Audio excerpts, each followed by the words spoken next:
నమస్కారం. నేను doctor Anand Tirupati, general physician from Raghavi hospitals. మనం ఈరోజు గులెన్ బ్యారీ సిండ్రోమ్ గురించి డిస్కస్ చేద్దాం. సో, గులెన్ బ్యారీ సిండ్రోమ్ అంటే ఏంటి? అసలు ఏమవుతుంది అనేది మనం ఈరోజు డిస్కస్ చేద్దాం. గులెన్ బ్యారీ సిండ్రోమ్‌లో ఎవరైతే కంటామినేటెడ్ వాటరు, కంటామినేటెడ్ ఫుడ్ తీసుకుంటారో వాళ్ళకేమైద్దంటే కాళ్ళు, చేతులనేవి చచ్చుబడిపోతాయి. వాళ్ళకి కాళ్ళు, చేతులు వీక్‌నెస్ వచ్చేస్తది. కాళ్ళు పని చేయకుండా అవుతాయి. చేతులు పని చేయకుండా అవుతాయి. కొన్ని సార్లు రెస్పిరేటరీ మజిల్ ఇన్వాల్వ్‌మెంట్ అయితది. వాళ్ళకి బ్రీతింగ్ డిఫికల్టీ అయితా ఉంటది. సో, వాళ్ళు అలాగా సివియర్ కండిషన్‌లోకి వెళ్తా ఉంటారు. ఇది Gulen Barre syndrome.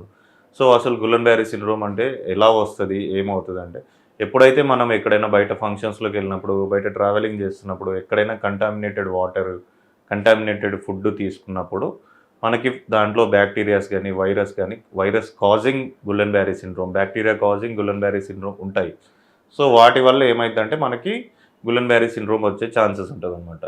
So, first ఏమవుతది, ఎప్పుడైతే ఒక పేషెంట్ ఎవరైనా సరే ఫస్ట్ టైము బయటికెళ్ళి బయట కంటామినేటెడ్ ఫుడ్ చికెన్ గానీ, మటన్ గానీ వాటెవర్ ఇట్ ఈస్ ఏదైనా తీసుకున్నప్పుడు, బయట వాటర్ తాగినప్పుడు గూడా వాళ్ళకి ఫస్టు మోషన్స్ అవ్వడము, లేకుంటే ఫీవర్ రావడము, హెడేక్ రావడము జరుగుతది. అది జరిగిన తర్వాత ఒక 2-4 వీక్స్‌కి అతనికి కాళ్ళల్లో తిమ్మిర్లు స్టార్ట్ అవ్వడము, కాళ్ళు బరువెక్కినట్టు అయిపోవడం, లేకుంటే చేతుల్లో తిమ్మిర్లు రావడము, కాళ్ళకి స్పర్శ లేకుండా అయిపోవడము, నడవలేకపోవడము, చాలా వీక్ ఉండడము, నడుము నొప్పి రావడం ఇట్లాంటివి జరుగుతా ఉంటాయనమాట. ఇట్లాంటివి జరుగుతున్నప్పుడు మనం గులెన్ బ్యారీ సిండ్రోమ్‌ని ఎక్స్‌పెక్ట్ చేయొచ్చు. సో, ఎవరైనా సరే ఫస్ట్ గులెన్ బ్యారీ సిండ్రోమ్‌తో వస్తున్నారు అంటే వాళ్ళకి ఈ సింప్టమ్స్ అన్నీ ఉంటాయి. కాళ్ళలో తిమ్మిరి రావడము, మోకాళ్ళ నొప్పులు రావడము, లేకుంటే కాళ్ళ పిక్కలు లాగడము, గట్టిగా అయిపోవడము, అతను అసలు నిలబడలేకపోవడము, ఇట్లాంటివన్నీ జరుగుతా ఉంటాయి. ఇట్లాంటివి ఏదైనా సింప్టమ్స్ ఉన్నప్పుడు మీరు వెంటనే డాక్టర్‌ని కన్సల్ట్ అవ్వాల్సి ఉంటది. సో, అసలు ఏం బ్యాక్టీరియా, ఏం వైరస్సు అంటే మనకు ఇప్పుడు మహారాష్ట్ర అండ్ బెంగుళూరులో జరిగిందేందంటే, మనందరం ఫిల్టర్ వాటర్ తీసుకుంటాం. బిస్లెరీ గానీ, కిన్లీ గానీ ఇట్లాంటి ఫిల్టర్ వాటర్స్ 20 లీటర్ క్యాన్స్ తీసుకుంటా ఉంటాం. ఒకసారి ఒక ప్లాంట్‌లో ఏమైందంటే, ఆ వాటర్ కంటామినేట్ అయిపోయింది. ఎక్కడైతే ఫిల్టర్ చేస్తామో ఆ ప్లాంట్ మొత్తం కంటామినేట్ అయింది.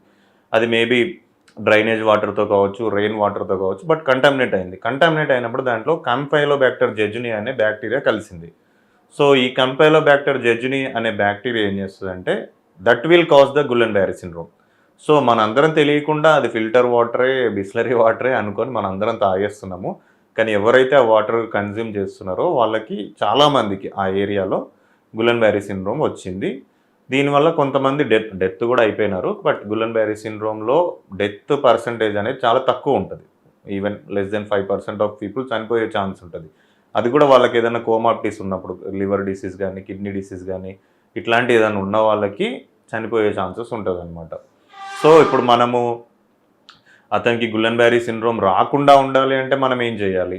మనం ఎప్పుడైనా సరే వాటర్ తీసుకుంటున్నాం. వాటర్ బార్న్‌గా మెయిన్‌గా ఉంటది కాబట్టి, మనం ఫిల్టర్ వాటర్ అయినా సరే మనం వేడి చేసుకొని, దాన్ని మళ్ళీ చల్లార్చుకొని, వేడి చేసుకొని అలా తాగితే బెటర్ అనమాట. ఇంకొకటేంది, బయట ఫుడ్స్ అన్నీ గూడా మనం అవాయిడ్ చేయాలి. బయట చాలా ఫుడ్స్ ఉంటాయి. చైనీస్ ఫుడ్స్, ఫాస్ట్ ఫుడ్స్ ఇట్లాంటివన్నీ గూడా మనం అవాయిడ్ చేస్తే, మనం దాని నుంచి ప్రొటెక్షన్ చేసుకోవచ్చు. సో, గులెన్ బ్యారీ సిండ్రోమ్‌లో సింప్టమ్స్ ఉంటాయి? ఇంకా ఏం జరుగుతది అంటే, ముందుగా చెప్పినట్టుగా ఇది అసెండింగ్ పారాలిసిస్ అనమాట. కింది నుంచి టో నుంచి హెడ్ వరకి స్లోగా పైకెక్కుతా ఉంటదనమాట. ఫస్ట్ కాళ్ళు చచ్చుబడిపోతాయి. తర్వాత నడుము లేవదు. తర్వాత రెస్పిరేటరీ మజిల్ ఇన్వాల్వ్‌మెంట్ అయితది. తర్వాత చేతులు. తర్వాత ఫేస్‌లో ఉన్నవి గూడా మనకు ఫేస్ ఎక్స్‌ప్రెషన్ చేయలేము. మనం నవ్వలేము. మన మజిల్స్ అన్నీ గూడా ఇన్వాల్వ్‌మెంట్ అయిపోతా ఉంటది.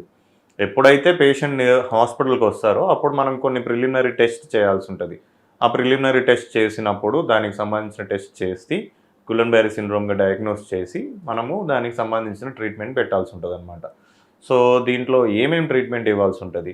కామన్‌గా ఏందంటే గులెన్ బ్యారీ సిండ్రోమ్‌లో ఆల్మోస్ట్ ఒక 70% కేసెస్ నార్మల్ సెలైన్స్, ఇంజెక్షన్స్ వీటి వల్లనే తగ్గిపోతది. బట్ ఒక 20-30% పీపుల్ ఏందంటే చాలా సివియర్‌గా అయిపోతారు. వాళ్ళకి రెస్పిరేటరీ మజిల్ ఇన్వాల్వ్‌మెంట్ అయిపోయి బ్రీతింగ్ తీసుకోలేరు. అట్లాంటి వాళ్ళు కంపల్సరీ ఐసీయూలో అడ్మిట్ చేసుకోవాల్సుంటది.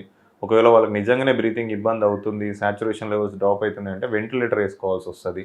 వాళ్ళకేందంటే మనం ఇమ్యునోగ్లోబులిన్స్ ఇవ్వాల్సుంటది. ఐవీ, ఐజీ అంటారనమాట. ఆ ఇమ్యునోగ్లోబులిన్స్ ఇచ్చినప్పుడు డిసీజ్ ప్రోగ్రెషన్‌ను తగ్గిస్తది. డిసీజ్ ప్రోగ్రెషన్ తగ్గినప్పుడు వాళ్ళలో ఇమ్యూనిటీ ఇంప్రూవ్ అయిపోయి వాళ్ళు రికవర్ అయిపోతా ఉంటారు.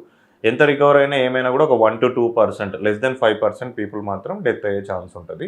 సో, గులెన్ బ్యారీ సిండ్రోమ్ కూడా ట్రీటబులే. It is not at all treat చేయలేని డిసీజ్ కాదు. This is also treatable and this is preventable disease also. So దీని గురించి అని మీరు టెన్షన్ పడకండి. కొంచెము హైజీన్ మెయింటైన్ చేసేసి బయట ఫుడ్ ఏం తినకుండా ఉండండి, సరిపోతుంది. Thank you.